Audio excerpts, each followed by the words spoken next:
Nosotros tenemos un tratado de libre comercio con Corea del Sur. Yo no creo que eso se vería afectado, pero imagínate lo que sería pues un escenario de guerra de Estado en ese lugar, ¿no? Entonces, y además otro detalle que no es irrelevante, ¿no? El Perú tiene relaciones diplomáticas con las dos Coreas, ¿no? Con la del norte y con la del sur. Tiene más intercambio con la del sur, pero la del norte tiene su embajada en Lima. Entonces, esto podría traer algunas consecuencias en el manejo de las relaciones internacionales y eventualmente en el plano económico, ¿no? Pero bueno, yo espero que se mantenga, digamos, el nivel en el discurso o todo se mantenga en el plano verbal y no se llegue a las armas, ¿no? Sí, parece que va por ese camino porque, por ejemplo, China ha llamado a la paz, ¿no? China es el que respalda prácticamente a Corea del Norte y que podría jalar las riendas para frenarlo, ¿no? Bueno, China es el país que, digamos, el país poderoso con el que Corea del Norte tiene más cercanía, ¿no? Corea del Norte es un país semi-aislado, tiene vínculos con varios países, como te digo, incluso acá tiene embajada, ¿no? Pero el país más poderoso, con el que tiene más cercanía, con el que tiene intercambio tecnológico comercial es China. Sin embargo, la vez pasada, cuando Corea del Norte hizo un experimento nuclear hace más o menos un mes, ¿no? China desaprobó ese ensayo porque China es una de las potencias nucleares que está en el Consejo de Seguridad y que según el Tratado de No Proliferación Nuclear tiene derecho a mantener su armamento nuclear, pero a estas potencias les preocupa, y eso está en el Tratado de No Proliferación Nuclear, que otros países comiencen a tener bombas atómicas. China desaprobó ese ensayo y ahora ha llamado a la calma, ha llamado al diálogo, ya debe haber contactos entre la diplomacia china o el Estado chino y el Estado norcoreano. Pero la tensión sigue, porque las advertencias de Kim Jong-un, el joven líder norcoreano, creo que van por el lado de mostrar que tiene garra, fuerza en un punto neurálgico y frente a una serie de presiones que está recibiendo desde el exterior, ¿no? Ramiro, buenas tardes, te saluda Miguel Yacolca. Una precisión en cuanto a qué intereses habría detrás de este conflicto específicamente. Detrás de una guerra siempre está la movilización, la millonaria movilización de dinero en función a la venta de armas, la compra de armas y poner en funcionamiento precisamente todos los inventos que tienen los ejércitos, ¿no? Toda esta ingeniería militar. Tanto para Estados Unidos, cada cierto tiempo se dice tiene que haber una guerra para que se movilice la economía en cuanto al sector militar se refiere. En este caso, ¿qué tipo de intereses hay? Mira, esta teoría siempre termina siendo algo truculenta, pero algo cierta, ¿no?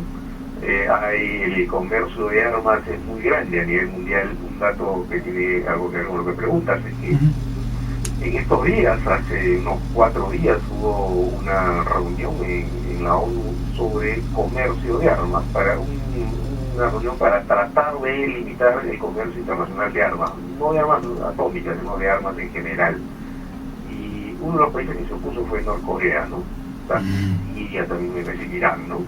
Entonces, estamos en un escenario en el cual la tentación de la guerra está ahí porque hay por un lado pues un movimiento comercial en torno a la venta de armas, pero por otro lado lo que está ocurriendo ahora es que en la península coreana están poniéndose en escena de manera reciclada, por supuesto, los intereses y los países que estaban en escena cuando tuvo lugar la guerra de Corea, que fue de 1950 a 1953, ¿no? En ese momento la Unión Soviética, no Rusia, la Unión Soviética estaba detrás de Norcorea y también China, y detrás de Corea del Sur estaba Estados Unidos con un coaliado que atacó, respondió, mejor dicho, a la agresión de Corea del Norte a Corea del Sur con autorización de la ONU.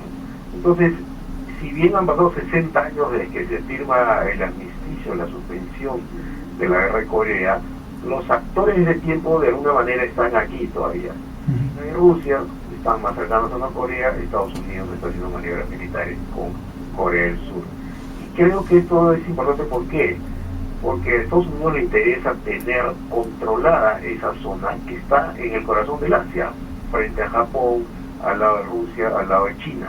Entonces no puede Estados Unidos descuidar este punto estratégico del planeta para que lo ocupen otros. Entonces lo que ha habido durante los últimos años es un equilibrio precario entre las dos Coreas que de alguna manera está simbolizando un conflicto de intereses geopolíticos, ya no a nivel de la Guerra Fría, ¿no? Cuando el mundo está dividido prácticamente no, pero sí a nivel de las distintas potencias que todavía pululan, dan vueltas alrededor de estos dos pequeños países. O sea, lo que está en disputa, lo que está en juego básicamente es tener dominio de esa área, o sea, más que, no sé, petróleo, más de otro tipo de interés que podría haber en ese conflicto. Una situación muy distinta a la del Medio Oriente, donde la cuestión principal es el petróleo. Acá es tener influencia en el área, ¿no? Estados Unidos tiene bases militares en Corea del Sur, tiene 28.000 soldados en Corea del Sur, tiene bases militares en la isla Guam, es un sitio donde se puede ir fácilmente a Oceanía, ¿no? Entonces no es un sitio que Estados Unidos pueda descuidar, ¿no? Porque ¿qué implicaría que Estados Unidos deje esto, que esto pase y que se desate una guerra y no hacer nada, ¿no? Implicaría, por ejemplo, que tendría que retirar sus bases militares, ¿no? Parte del poder y la influencia, la hegemonía de Estados Unidos en el planeta consiste justamente en tener bases militares en otros países. Y Estados Unidos tiene bases militares en esa zona, en Corea del Sur, tiene bases militares en la isla Guam, entonces es una zona donde tiene presencia.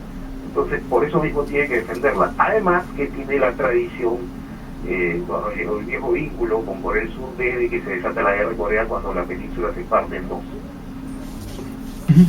En 1965 más o menos Corea tenía un ingreso per cápita bastante menor que el Perú y ha tenido un éxito grande en corto tiempo, basado, muchos dicen, en la educación, ¿no? Y ahora esa tecnología, esa receta la tratamos de importar de alguna manera con esta relación, y ahí vuelvo a mi pregunta inicial: ¿cómo nos podría perjudicar a nosotros un escenario bélico en esta zona? Porque obviamente el Tratado de Libre Comercio va a perdurar más allá de una guerra, pero por ejemplo el comercio en este momento se podría ver truncado si es que hay un escenario de guerra ahí.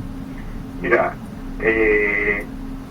cuando un país entra en guerra tiene que disponer recursos para esa guerra. A mí me parece que esa posibilidad en este momento todavía no está tan cercana, pero está allí, ¿no? La presidenta Park Geun-hye ha dicho que responderán de manera contundente si es que Corea del Norte ataca. Entonces no es lo mismo tener un tratado de libre comercio con un país en guerra que con un país en paz, ¿no? Porque ese país tendría que disponer buena parte de sus recursos hacia el estado de guerra, ¿no? Que es lo que hace Norcorea hace muchos años. Ahora, Estados Unidos es el gran aliado de Corea del Sur y obviamente tendría que involucrarse en un conflicto armado si se presentara, ¿no? Yo no creo que Corea del Sur, por involucrarse en un conflicto de ese tipo, va a dejar de ser el tigre asiático que es, ¿no? Salvo que hubiera una hecatombe, cosa que yo considero bastante improbable, porque nadie ganaría con eso, ni Corea del Sur, ni Corea del Norte, ni nadie.